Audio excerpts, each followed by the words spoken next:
All right, welcome back to the Zach Clark Show. I am super excited for today's conversation and today's guest, Annika Sten Pärson. How did I do? Pretty good, yes. Give it to me real. Annika Sten Pärson. Sten Pärson.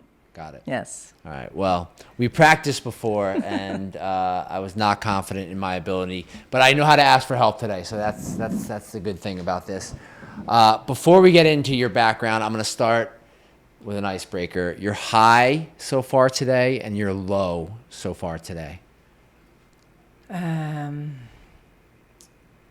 God, I haven't really had any lows so far. I mean, the day is still happening, so who knows?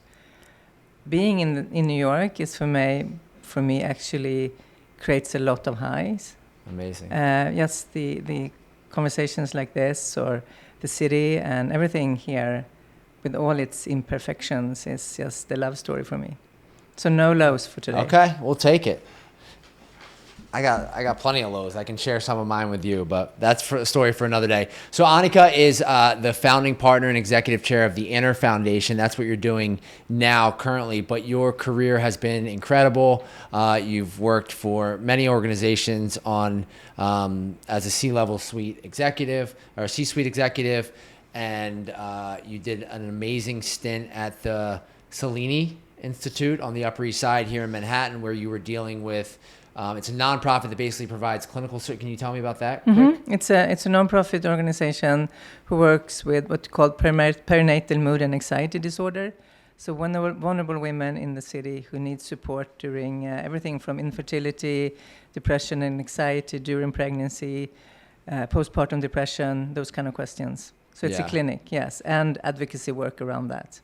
I love that. I love that. I did an episode with my sister actually, and she talked at length about her postpartum depression and kind of all the nasty stuff that comes with that, and kind of the feeling that she's not worthy and how do you ask for help. And so I just love that you were involved in that work. And the reason that we're talking to you today is that I was just so impressed. We were introduced through mutual friends, and your goal is to revolutionize mental health, global mental health. Yes.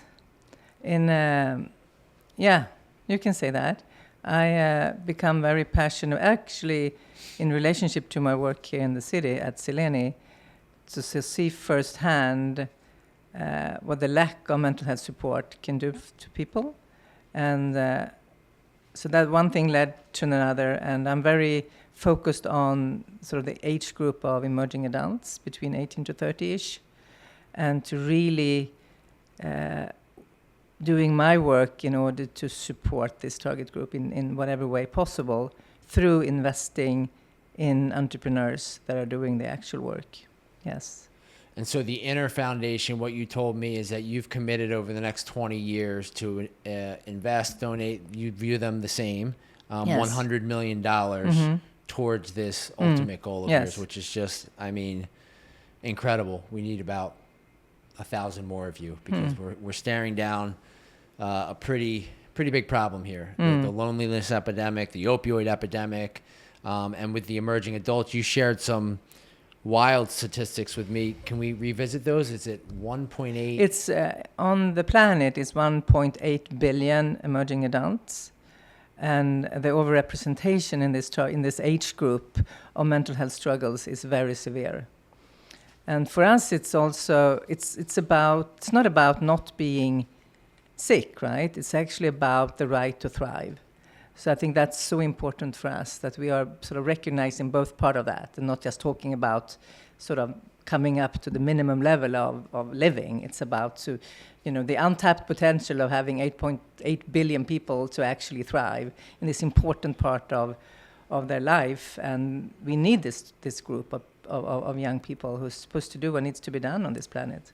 Yeah, I love that. I mean, for me, and my story is well documented, I was 27 when I got sober. I'm 40 now.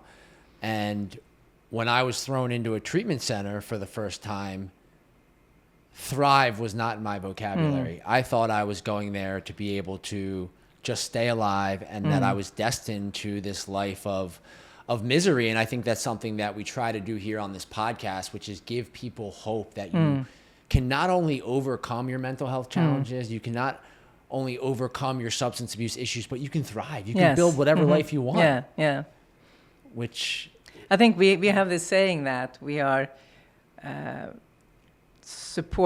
foundation supporting the inner life of individuals to live in a world, an outer world worth living in, sort of. And I think by creating an inner strength of us as a society, the in and outer world worth living in is what we're aiming to do. Yeah, that's incredible. Well, I'm curious. I'm fascinated with human beings. I'm fascinated with stories. I'm fascinated how you got to this seat here today. So I'm gonna take it back a little bit, and then we'll land hopefully again at the Inner Foundation, because that's the work you're doing today. Home is Stockholm. Home is Stockholm, yes. And you were born and raised there. Is that accurate? I was born and raised in Uppsala, which is like an hour north of Stockholm. Yes. And you shared with me that you were adopted, and your family. I have 3 siblings. My older brother is also adopted, and so am I. And then my parents have 2 biological children, so 4 of us altogether. Yes. Do you mind me asking a little bit about? We see a lot of adoption in our work here at Release, which is, I think it's probably confusing for folks who are adopted. I'm not adopted, but would you mind sharing some of the feelings as a kid growing up adopted? When did you learn this information, and how did you process that? No, not at all. It's part who I am. So, and I think it's important to be able to talk about it. I am, me and my brother sort of always known, like since we were very, very young. So it was not like a shock or anything, but it's also in the 60s, right? So everything was very, nothing to be, the whole idea was not to be special about it, which was always very hard for me, because I think it is special. It's not like bad or good, or it's just special. It's not the usual way you kind of sort of bringing into a family. And I think it's kind of my personality. I think it's important to be able to have conversations around it. And so that was always hard for me when I was young. I was not supposed to talk about it, to sort of think you're something special because you're adopted. Those kind of conversations was hard. And when did you finally get comfortable with this part of your... That's good. I think for me it's not a transaction. It's not like that moment sort of came to us. It's like a transformation of life. And part of the work I'm doing now is probably sort of comes from years of going to therapy and trying to figure out who you are. And and of course, which is when I'm then coming to the stage in life and I'm going to sort of build my own family, that thing came up again, and we were trying to be pregnant sort of the usual way by we had many rounds of IVFs and everything that comes with that, and finally we stopped that and decided that it's probably meant to be that our journey to become parents, we're going to be through adoption. That's so beautiful. And so you adopted, I think you told me, two girls, yes. 2 girls, right? Who are now like... Now they're actually 20 and 22, yes. And you raised them in... In Sweden, yeah. They are from China. They were the oldest. She was 9 months. I was 13 months, yeah. Incredible. So we went to China and became parents that way, yeah. Incredible. And so you're in Stockholm, and you shared with me that you're raising your family, you're kind of doing life, your husband's having some success, and it came to a point in the road where you wanted to give your kids a different look at the world, and you kind of looked around the globe and landed on New York City, right? Yes, we did, and I sort of worked my butt off as I'm a business person by training, and our girls were then 8 and 12, and we started to having that conversation earlier than that. Actually, how do we give them a chance to sort of be who they are, sort of outside this bubble of Stockholm? I love Stockholm, and it's a beautiful city, and I'm happy to be there. But it's the diversity is not really there as much. So we decided to I quit my high level job, and PJ, my husband, was able to convince his partners to set up a very little branch here in New York City, and we went. Yes. And what did that conversation look like with your kids? Obviously, you're raising them in Stockholm. They're adopted. At some point, they recognize or realize or understand that. You're obviously, you're sharing your experience with them. And were they excited for the move to New York, or? Well, to be honest, they were sick. They were 8 and 12. We didn't really ask them, in all honesty. We actually took them here to sort of experience the city of New York, and that happens to be during Storm Sandy. So it was a very special New York, if you all remember that. I remember. It was like closed down. It was like very, very different. And we came the day before, and then they closed the city. And so they were supposed to, experience New York City, and we were going to tell them that, we're actually going to move here. So we did, and they were like, okay. They didn't really know what that would look like, but they took it on. And where in your career at this point in time, let the listeners know you're working at a very high level. And yes, I was working as a big cable company similar to Comcast, but in Scandinavia. I was running the consumer business there I worked my butt off, as I said, and we decided to sort of quit that, and had no business card, and I thought that was going to be easier than it was actually, to not have a professional identity, which I had for a very long time. So in addition to get the kids organized for school, which was a journey by itself, I started to do some pro bono work. And New York is an amazing place for that, very well organized. And I did some work in adoption space. I did some work on reading the news for blind people on 23rd Street at the Blind Center, and some of those things. But I also felt that I wanted to do some more real work. I really wanted to sort of embrace myself into the space of more purpose-driven work. And I starting to look for that, and I was lucky enough to be supported and found a place, which is, again, the Seleni Institute, where I became the executive director and CEO. So you leave this job.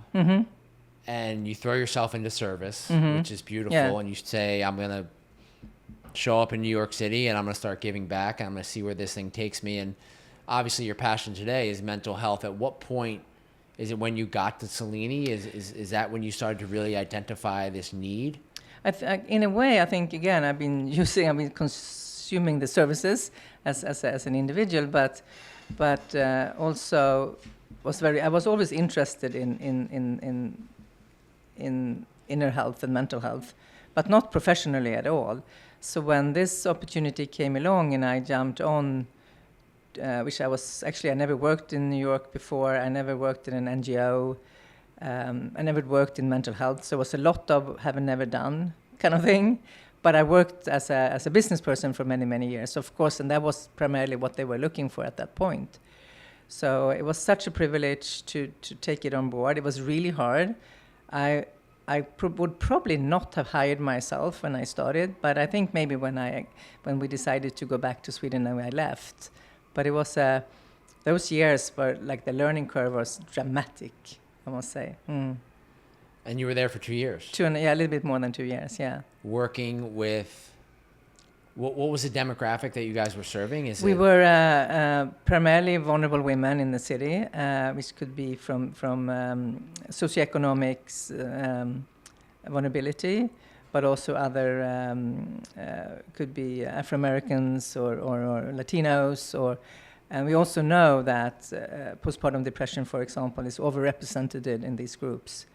So we did those vulnerable groups, but we were also, which is kind of interesting, we also, the clinic was also open for the opposite, like very wealthy women who didn't really feel that they had nowhere to go, and they were, of course, paying full price.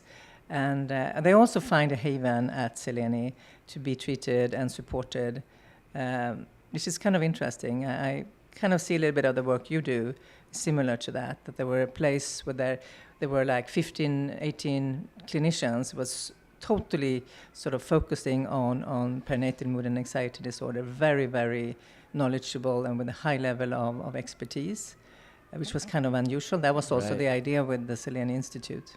Are they still around? They are, yes. Will you visit while you're here? I used to. I see them as often as I can, actually. Nitzia Logotheres, which is the founder, she's still around. She's an amazing person. Incredible. Well, shout out to the Seleni Institute. That work is vital, and a lot of the listeners here are women, and when we get into this conversation, there's always a widespread kind of acknowledgement of how important it is to talk about this stuff, because it's the things that really matter, like welcoming a child to the world. How do you even know what to do? Exactly. So that's beautiful. And while that's going on, and if you don't want to, but I think you had one of your daughters was a high achieving ballet. Was it? Yes, She was a exactly. ballerina, Yes, and yes. she maybe encountered some of her own. Yes, she was, and she's fine me talking about it, because I checked that with her. I do mention her when it's appropriate and has relevance, that she was having a hard time. She was transition school and went to LaGuardia for art, and she was also a ballerina and was dancing in addition to going to art school. And she was struggling. She had a hard time. Things were like sort of hitting her hard. And she's out of that now. She's doing really well. But I think what I recognized during that period of time was that mental health can sort of, it hits us across the board, and no one is really safe from it. And if you are sort of, in addition to that, have some vulnerability as socioeconomic, sexual orientation, war, despair of some kind, it's extra, it multiplies, sort of.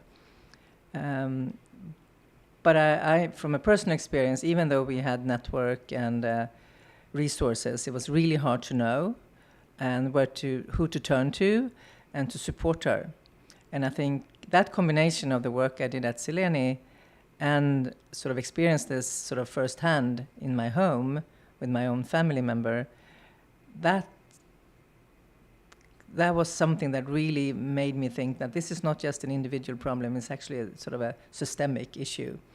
And I sort of, when we then decided to move back to Sweden, I kind of had to do something with that insight. And that's where we get to the Inner Foundation, is that? Yeah, first when I went back to Sweden in 2018, I went back to school and basically trained therapist. I really, all those years at Seleni, I really wanted to know what was going on in the room. I always said, well, I'm not a therapist, but I wanted to see what that conversation was. So I went back to school. I'm not licensed, but I have, under supervision, I can see patients. So what I did together with another partner, I started a small NGO in Stockholm called 1825, Therapy Center for Young Adults between 18 and 25, therefore the name. And very much influenced and inspired by the work at Seleni. So I structure it the same way with the clinic and also advocacy work and sort of work to really talk about the issue at hand. So that was the starting point for some really my work in Sweden. And that clinic is now part of our portfolio of organization that we support. And I'm still sharing it, and it's very close to my heart. And I work there every Monday as a volunteer therapist and see patients. Yes, which is amazing. That's my Mondays. I know Mondays I do some work that matters, that's for sure. I think you're doing work that matters 7 days a week. That's my assessment here. So you start the 1825 Foundation. That's still going. That's still helping people, which is so beautiful. I'm going to read a stat here because I think this is a good segue. And this is from your website. In 2020, $9.5 trillion was spent on health globally, but only 1% was used on addressing mental health, according to the WHO's mental health report. It's obviously been 4 years since that stat was written, and it's around the same time that you really dove headfirst into this world and solving this problem that, you know, we talk so much about, and you're starting to see more influencers talking about it, and the solution is complicated. The solution is complicated. So my first question is that number, do you think that still holds up, that stat, or? Yes. Overall, I would say it is. It has changed a little bit, but overall, there are a couple of different stats around, but in general, the percentage of public health care that are addressing mental health is between 2 and 5%, I think. So it's still very low, and it looks different in different parts of the world, but no doubt that it's an under-invested, under-recognized area still. But it is fair to say that after COVID and sort of during COVID, that sort of wet blanket of don't talk about mental health was actually sort of ripped off. And so I think there's much more of a less stigma around mental health today, for sure. And I think all of us sort of recognize that by just listen to whatever happens in media and on the internet and whatnot. So that's a huge difference if you go 10 years back, or if you go 20 years back. It's an enormous difference in terms of where the conversation goes and kind of the discussion and the sort of the openness around mental health. Yeah, I mean, it's fascinating, right? We get one brain. Exactly. We get one brain. Yes. And that's the thing. It's probably the most important thing that we get. And we see it all the time. I mean, we do so many things on a daily basis that negatively affect the way that our brain functions. And I think that's what's so beautiful about, you know, the statement you made earlier about this ability to thrive. And the brain is miraculous. It will heal if given the proper time and attention. The brain will heal, and we seem to forget that, or this stigma exists because it's directly correlated to our feelings, and maybe this idea that if we share openly about how we're really feeling, we might be viewed as weak, or we might be viewed as someone that's less than. I know that was a part of my story, like the first time that I said I'm not feeling great, you know, like I don't know what's wrong. I don't want to get out of bed, you know, and that's happened to me since I got sober. I mean, this week I'm having a hard time, and I know that means I need to get up and I need to move and I need to go for a run and I need to connect with my people, and so. But I think that's so. That it's not like you're going to fix your mental health, right? It's something about to have that resilience, feel that you have people around you that you can ground you and help you and support you, and I think that's what we're aiming for. It's not to be fixed, and I think sometimes, especially for young people, is this idea that I'm going to walk around and being happy, and if I'm not happy, something is wrong, and that's really put a lot of pressure on all of us, but specifically young people sort of transition into the life of adults. And so for me, it's always about, and I'm with you, like the other day I had the same thing. I'm putting my old youngest daughter is off to college, and here in New York, on Long Island, and it's been in the making for a long time, but that was a separation thing which has very deep roots to who I am and where I'm coming from. And as an adopted person, you always have this feeling of exclusiveness, being excluded. They're afraid of being excluded, and separation is hard. And so that was, Sunday night when we dropped her off. I guess all parents are, and maybe I do it in an extra way. I don't know, but it's and then I also have to call somebody and sort of talk about that and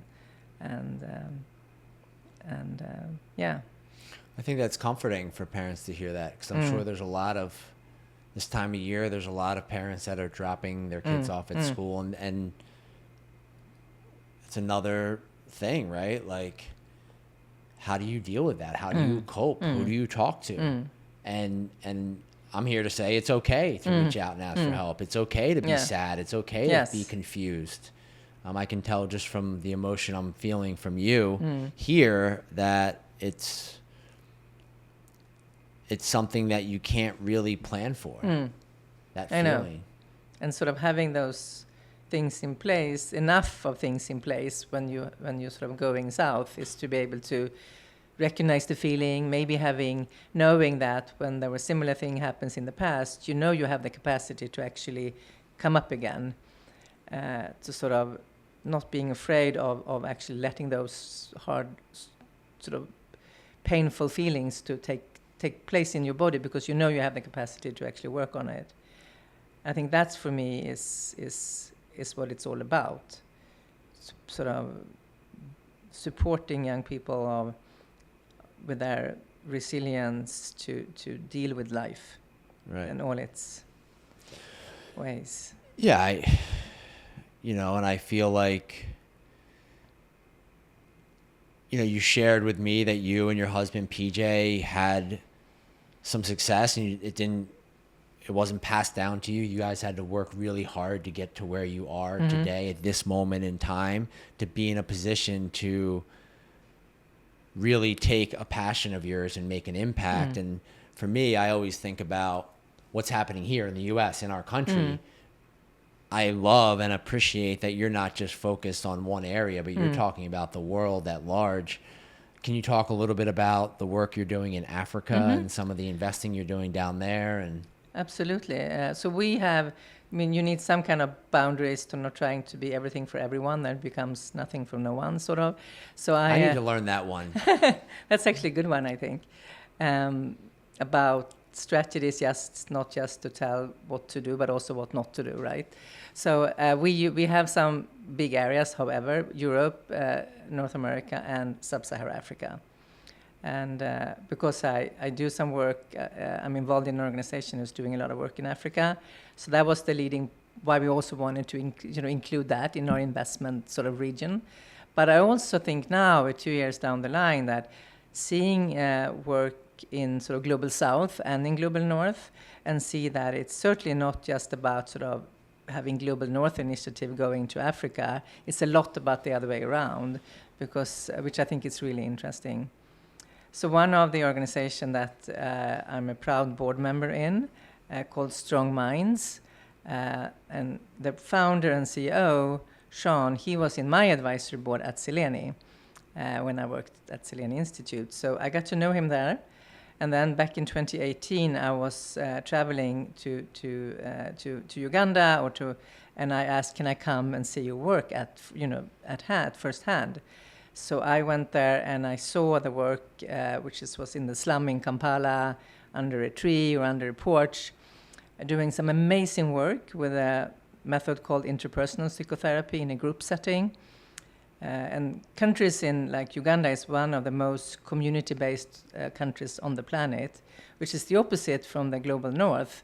Like Sweden, for example, together with the US actually, is a very individualized country, that you do things by yourself, and 45% of all the households in Sweden are single households, for example, compared to a country like Uganda. So the work they're doing there and sort of creating this group therapeutic settings are amazing. They really managed to get what they call depression-free scores for depressed women who comes into the program, which is now down to 6 weeks, once a week for 6 weeks. And there's a free of depression score between 70 and 80, 7 to 8 out of 10. It's actually free of depression after this period of time. And is that because they're just they've never known that it's okay to talk? I think it's a number of things, but stigma is of course a big thing out of that. To be able to talk about, and not by definition calling it those sort of words like depression or anxiety, but actually talk about the consequences when you are having something like depression. You don't connect to your family members, you're having a hard time gathering families around meals, very sort of typical things that you need to do.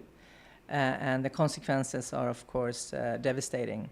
So by coming along in these groups and also working in a group setting with fantastic facilitators that take them through this journey, And a very high number of these groups continue to see one another after those 6 to 7 weeks. So seeing that firsthand back in 2018 in Uganda and in Kampala, I was almost like, can I please join the board? And then when we founded the Inner Foundation, I also become this is one of our organizations that we support financially, and they're doing amazing work. So that has led to that we're also investing in a couple of other organizations in Africa. Mm.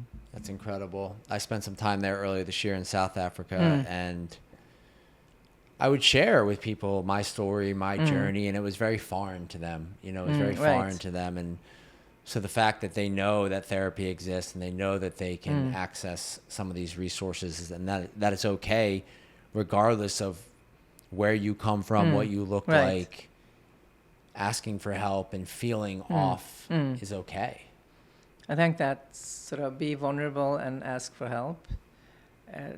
Vulnerability and ask for help, easy to say, but sometimes very hard to sort of actually act upon. Yes. So I think leading by examples like you do, by telling your story, I think it's so important. We try.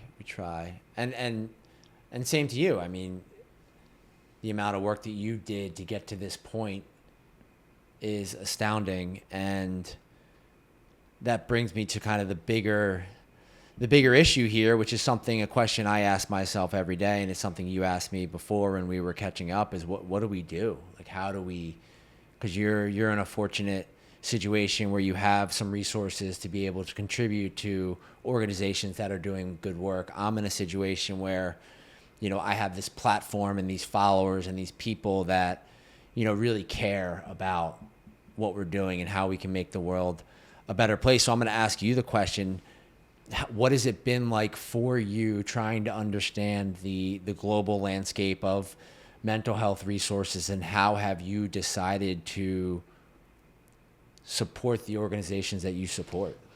Right.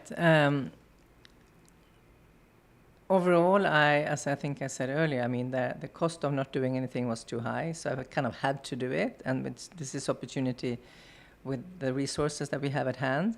But we could, of course, decided to do different things with them. We decided to do what kind of close to our heart, to set up a foundation, which is a non-profit foundation, but we have what we call the hybrid model. So we do invest both in for-profit, like early stage entrepreneurs. They have a revenue stream, they sort of startup attached to their business idea. And in addition to that, we do organizations like Strong Minds or 1825 Therapy Center or a number of others. Because our underlying belief is that entrepreneurship can come in many forms, and entrepreneurship for that matters. So that's part of the model that we are aiming for. And then I think it's because that's sort of the business bond, using, like if you like asset classes of equity or loans or grants in a kind of a mix, and make sure to optimize the output of that impact, that investment sort of. But we also see it now, we have approximately 30-something organization that we support. And we also get them together twice a year, not in real life, unfortunately, but you know, in digital gatherings, what we call the inner gatherings, and to see how we can share, and they can share things among one another. They're all into mental health and diversity inclusion questions, and to sort of seeing what we can, like fundraising for a non-profit versus fundraising for an early stage impact startup is actually some similarities. To see how they can sort of come together and talk about that has been really strengthened the idea of having a hybrid model, not just from financial perspective, but also having those sharing movements among our organizations. And something that we also have done, which I don't want to brag, but I'm kind of proud of. Brag, come on, no, brag. That's not my area of expertise. But is that we have also launched something that we call the Inner Stipend, that all our organization that we support can also apply, and everybody gets it, for a stipend to work on the founders or the CEO's mental health or inner health. So up to 2 founders per or CEOs per organization will receive a stipend of $700 per year without questions asked, because we really want to make sure, because we know how hard it is to run an organization, for profit or non-profit, to give them a little bit of a kick in the ass, if I may say so, to start caring about their own inner health. So we just launched this, and out of those 30 organizations, I think 25 of them or something was asking for the stipend and have been giving it. So in the end of every year, we're now going to capture what they used it for and in what way they supported them in their journey of running whatever organizations they are running. And for me, we haven't really we haven't talked about it really. We talked about it to the organization. We haven't done any PR or anything, because it's not what it's about. Even if I'm telling you this now, it's more something which is such a belief of mine. We have to walk the talk.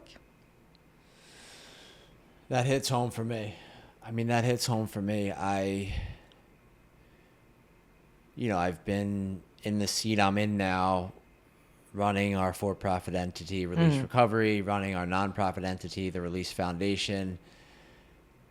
And I will find myself at times wondering who's going to check in on me, and it feels weak at times, because I'm supposed to be out in front leading. And I'm sure there's a lot of entrepreneurs out there who feel the same way.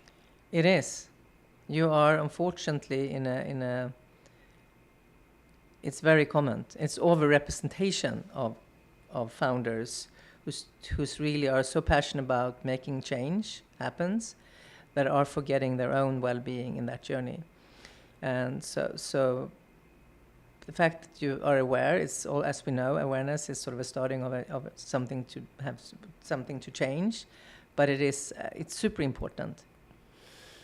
Yeah, I mean, this story that came out a couple months ago. There was a treatment center up in Connecticut that was pretty well known, and we had worked with them a little bit, and their founder, they ran into some financial issues, and I don't know whether it was with insurance or making payroll or whatever it is, and sadly, he took his own life, and everyone was shocked. They couldn't believe it. And for me, I looked at that and I said, this is so sad, and it was so preventable. If only he had something like this, or someone in his life that was checking in on him. And maybe he did. I don't know the full story, but Right. we hear those stories, because when you become an entrepreneur, you make a decision to go out on your own and really do something. Yes. There's a great hope there that it's going to work. And what happens if it doesn't work? Or what happens when you run into, issues? And so I support and love that you're doing that. No, because thank you. And I mean, the stats are there. It's an overrepresentation. So I think it's important to really talk about it, to found something and being a founder, to really being a change maker, those extra miles that you need to go. But in order to have some kind of longevity or sustainability in that, the caring of yourself is as much a business decision like every other business decision. Right. Well, then the hope is that those people go out and they share their stories and they share their experience. Because if you're in a position of power or a position of leadership and you're able to communicate in an authentic way, that life isn't always easy. Exactly. That might give the person who's not in a position of power the strength to go into a room and say, hey, I need some help, or I'm having some struggles. And there's a lot of organizations in this country and in this world that probably don't prioritize mental health because they actually don't believe it's a real thing. Well, I think you kind of nail it when you say it's also a sign of weakness. And I mean, I know there are stats or studies showing that it's easier to help others than help yourself. And I think we also have to start helping ourselves. Sort of the concept of compassion is like taking compassion. Somebody gives you compassion, you give others compassion. And the third one is actually self-compassion. And I think that's really hard personally. and it's that is something you need to practice. Right. Self-compassion. Yes. Wow. So talk to me about what's next for you, and where you're a couple years into this journey. I admire the work you're doing. I don't envy it, because finding organizations that are going to be good stewards of your money is probably not easy, right? And for you, as someone who wants to thrive and wants to succeed and wants to really make an impact, how do you go about that? I mean, how do you go out to an organization and then finally make, because I'm sure people are reaching out to you all the time, right? Because hey, this is an organization that gives money away. I'm going to reach out to Annika Exactly. and see, like how I get a check. I mean, of course, it's some kind of the back end is, of course, to have to not waste people's time if it's not according to our investment strategy. Sort of when we are kind of course, we have this geographic kind of framework of these three big regions, but we also talk about emerging adult, which is sort of a core target group of ours. And within that, we talk about that we want to support organizations that work on accessibility, affordability, destigmatize, meaning this for the many people, sort of using technology as an enabler for that scaling to happen. That's, and then of course there's a long list of what we think are good investments. So you can go on and on in terms of that sort of technicality, but in the end of the day, it's very much about meeting founders, meeting entrepreneurs, meeting these change makers, and being able to support them. And doesn't mean, we try to be always think about it as a long sort of patient capital. You don't support an organization just for a year. You want to do that in a minimum of 3 to 5 years to have some sort of to keep being able to show results. And so all those kind of things is kind of very typical, like most organizations in a way. But I think for us, it's also, we see ourselves as seeding into ecosystem of change. So for us, it's collaboration, collective impact, not just saying these words, but really trying to, who else is in this space? Who else is working on this? Sometimes we can gather others, and sometimes we want to be part of others' work. And that is a core thing for us. And really, we say we never support an organization by ourselves. Should also always be others. That's good for both parties. Right. So taking that to the next level and really trying to see where can we do the most work with our resources. Is that tapping into more advocacy work, or is it more, in the beginning now, we have this saying that we want to focus on to really make sure that things are really happening in reality, meaning the art of execution. Because there's a lot of thinking, there's a lot of models here and there, but how can we take it the last mile? What is really needed in order to be community-based, relevant, and working with an organization that really can take that further into the real work, like Strong Minds again is a good example. A number of other organizations that we support as well. So I think collectively gathering, hanging out with other funders and see how we can co-invest together, use sometimes maybe a grant to do a feasibility study for a for-profit, and then maybe become somebody that we invest in as an equity. So it's a combo of things. And it maybe sounds like I'm a little bit all over the place. We've been giving us time to explore, to learn, and you're right, it does keeps me up at night. So sort of, are we doing the right thing? Should we do that instead of that? And yeah. But that's the nature of the problem, I guess, or the opportunity. Yeah, that's correct. I think when I look at the mental health landscape, there is not one answer. There just is not. And that's why we need all of these organizations doing the important work that they're doing, because whether you're, in Africa or on the Upper East Side of New York City or in Stockholm, the same problem exists in humans, right? We just want to be happy. And sometimes when we're not, we don't know what to do with that. Sort of practice on that, I think it's important. Yeah. Yeah, no, we were joking because we both showed up to this interview. You're wearing all white, I'm wearing all black. It's like the energies were aligned, or maybe they weren't, but there's something there. There's There something is that something there, for sure. I believe in energy, and I believe that this conversation was meant to happen because it's different than some of the conversations that we're having here on this podcast.